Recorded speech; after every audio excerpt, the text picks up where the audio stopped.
யோவான் 8:36. ஆகையால் குமாரன் உங்களை விடுதலையாக்கினால் மெய்யாகவே விடுதலை ஆவீர்கள். அங்க என்ன சொல்றாரு?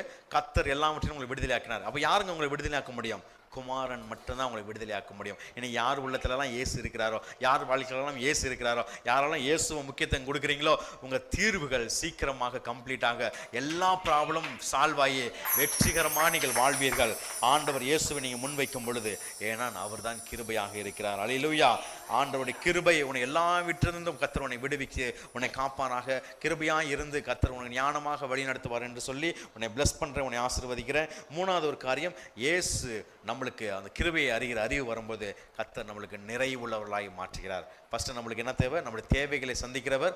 ரெண்டாவது அதான் நம்ம ப்ரொவிஷன்ஸ், அவர் நம்மளுக்கு எல்லா விதமான ப்ரொவிஷன்ஸ், நம்ம ப்ராப்பர்ட்டிங்க, நம்மளுக்கு தேவையான எல்லாவற்றையும் சந்திக்கிறவர்.